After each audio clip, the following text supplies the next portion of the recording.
Donald Trump has just pushed a new round of tariffs, and they're about to make almost everything more expensive. That includes phones, laptops, PC parts, hobby electronics, and even your favorite gaming consoles. This isn't just an economic story, it's a tech story, and it's already having ripple effects across the industry, from multinational giants to hobbyist makers like you and me. Now, I'll be upfront with you. I like to avoid politics whenever possible on this channel. We mostly focus on technology, privacy, and cybersecurity. But the reality is, a lot of cybersecurity wades into politics whether we like it or not. Legal frameworks, compliance laws, global trade, and national policies all intersect with our world. This is one of those moments where, regardless of how apolitical you are, well, you may not F with politics, but politics will F with you.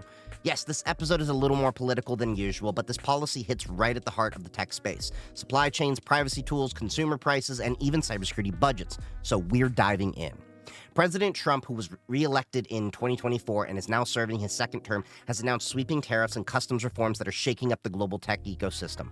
In this video, I'll break down what's in the plan, what it means for everyday users, and why even something as simple as importing a $12 dev board or a ham radio just got way more complicated. And real quick, if you want more content like this, be sure to subscribe to this channel and hit the like button. Also, follow me on all my socials, linked in the description below. I'm active on Mastodon, Blue Sky, and Twitch, where I stream, build, and talk all things tech and cybersecurity. Before we go deeper, I want to give a big shout out to today's sponsor, Proton. If you care about privacy, Proton has your back. I use Proton Mail for encrypted communication, Proton VPN for secure browsing when outside my home and on public networks, and Proton Drive to back up my files, all without ads or tracking. But two of my favorite tools right now, Proton Pass and Simple Login. Proton Pass is a secure, open-source password manager with built-in 2FA support and full end-to-end encryption. I use it across Linux, Android, and my iPhone, as well as my browser. And with Simple Login, I can generate email aliases so I never have to give out my real email to random websites. If one of them gets breached or starts spamming me, I just disable the alias. It's one of the most complete and privacy-respecting ecosystems out there. If you want to take back control of your digital life and support the channel at the same time, check the Proton links in the description below. So what is Trump's plan? Trump's administration has rolled out a universal 10% tariff on all imports, plus even higher tariffs on specific countries. 34% on China, 32% on Taiwan, 46% on Vietnam, 26% on India. He's also ending the de minimis rule, which let imports under $800 bypass customs fees and paperwork. For makers and hobbyists, this is a major blow. Everything from dev boards to ham radios is about to get more expensive. How this affects gamers and builders. The impact is already real. Nintendo just delayed pre-orders for the Switch 2 in the US, specifically citing tariff uncertainty. But this isn't just about consoles. Everything is affected. It doesn't matter if it's a game controller, a custom mechanical keyboard, a basic mouse, a webcam, a microphone, or just a USB-C cable. If it's imported, it's getting hit with a tariff. And now, with the de minimis rule gone, you could be paying more import duties, even on low-cost accessories that used to ship freely. Now, I know someone's going to say, why don't we just make it all in the US? Here's why that's not realistic. Labor costs are much higher here. That alone makes domestic production more expensive. Building new factories, developing supply chains, and retraining a workforce takes years, not months. And when it comes to semiconductors, we're still dependent on extremely specialized equipment. The most advanced chip-making machines in the world are built by ASML in the Netherlands, and they're the only company in the world that makes EUV lithography machines, which are essential to making cutting-edge chips. Now, under Trump's plan, the EU is facing a 20% tariff, so even importing the tools we need to build American factories just got more expensive. And here's the real kicker. President Biden passed the CHIPS Act, a massive federal investment to bring semiconductor manufacturing back to the US. It's funding new fabs, boosting R&D, and trying to build supply chain resilience for the long term. But Trump, he wants to kill the CHIPS Act, purely because it was Biden's policy. That's the same kind of thinking that has him trying to dismantle the Cyber Safety Review Board, which I covered in another video. I'll drop a card on screen for that.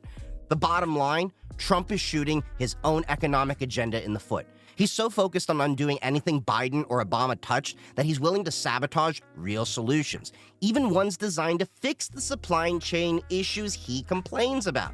And the irony is, he doesn't understand the modern global economy at all. He was in real estate, not tech, not logistics, not supply chains. All he knows is land, property, and buildings, and you can't build a silicon wafer with bricks. So no, it's not as simple as just make it here. The world is more complex than that, and this kind of short-sighted policymaking only drives prices up for all of us. Let's discuss how this affects makers and hardware. Now, let's talk about the hardware I personally use and showcase, and all of this will now be more expensive thanks to tariffs. There's my System 76 laptop, currently running Parrot OS, which I use to learn penetration testing, made in the US, but with components sourced globally. My Tuxedo Computers laptop, a powerhouse with an AMD Ryzen 7 8845HS, NVIDIA 4070, 96 gigabytes of DDR5, and dual NVMe SSD slots, designed in Germany, filled with components, manufactured all over the world. Yes, they did customize this laptop. That isn't a sticker with my logo on my lid and keyboard. It's actually customized that way straight out of the factory as a custom option. There'll be a dedicated video coming soon on that. The MNT Pocket Reform, a fully open source and right-to-repair device, also built in Germany. I recently had a custom aluminum backplate machined by PCBWay for it to improve the cooling. Shout out to them as another sponsor. Video coming for that as well after a bit more hacking and tinkering with this device. These tariffs don't just raise the price of the final product. They also increase the cost of prototyping and small batch manufacturing. So if you're designing open hardware or custom parts, expect prices to go up. But it's not just computers. I've been diving deep into radio tech too. I've got my little Pine-Sol soldering iron over here, which shipped from Hong Kong, and it's one of the best budget-friendly USB-C soldering irons around. There's my Flipper Zero in my toolkit. It's a fun little toy for RF and hardware security testing, and it's assembled in China. I even put together a DIY radio soldering kit for just a few bucks to practice. From the components to the batteries, even down to the solder I used. All of it could be impacted by these new tariffs. I'll be showing off my Baofeng UV5R, UV5RH, the TID Radio H3, and the H8. All made in China and previously very affordable. I'm exploring LoRa and mesh-tastic little devices with the LilyGO T Echo here and the Heltec V3.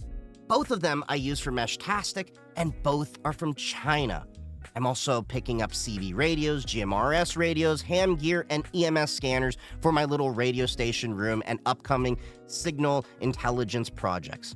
I use a Newelec SDR, a software-defined radio, to play with all sorts of radios and even test the signal quality of all this gear, especially checking for spurious emissions, which are unintended signals that can cause interference. SDRs are essential tools for evaluating whether budget radios are clean enough to use in real-world scenarios.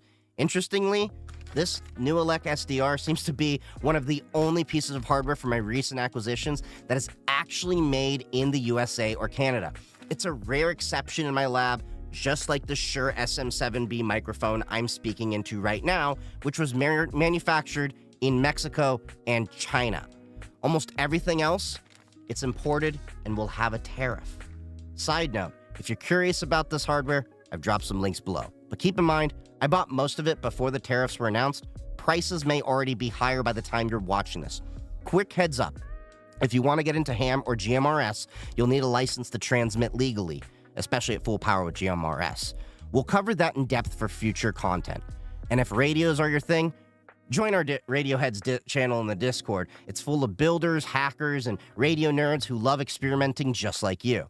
So if you haven't already, like this video, hit that subscribe button, stick around if you're into open hardware, radios, Linux laptops, or just want to see how global tech policy affects the stuff we build every day.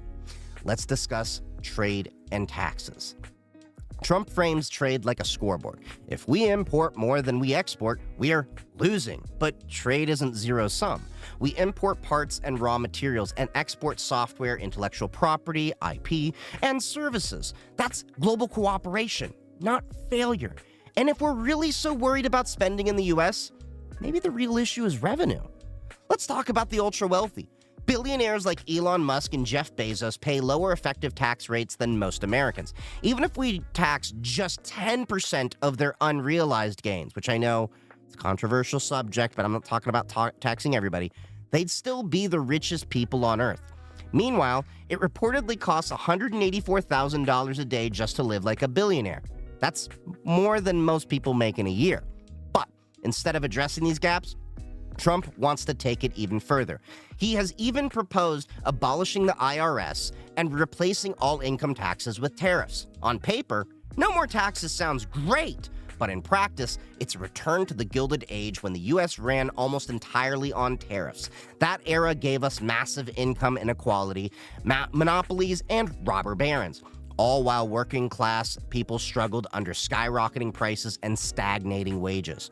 Trump's plan would shift the burden of running the country entirely onto consumers, not billionaires. When everything from tech to food to tools is taxed at the border, the lower and middle classes pay the most, while the wealthy, who often benefit from tax loopholes and capital gains, contribute even less. And we've seen this movie before. Historically, tariff-only economies have failed and hurt America. They made the economy more volatile, not less. Let me be real. I don't like paying taxes either. Nobody does. But if the alternative is paying stealth taxes on every item I buy while billionaires hoard wealth untouched, I'll take income tax over that any day. So, yeah, this was one of the more political posts than usual. But when trade policy threatens makers, open hardware, cybersecurity, and DIY culture, it's worth talking about. We'll be diving deeper into my radio gear, LoRa mesh experience, MNT pocket reform mods, and a ton more in upcoming content. So if you haven't already, like, subscribe, and check out all the links below. And don't forget, I'm on Mastodon, Blue Sky, and Twitch. We've got an awesome Discord with a channel just for radios. And if you're into privacy and open tools, check out our sponsor Proton, including Proton Pass and Simple Login. Drop a comment and let me know. Are these tariffs protecting anyone, or are they just taxing the future? Thanks for watching, and as always, stay secure, stay curious, keep building, and happy hacking. I will see you on stream or the next video.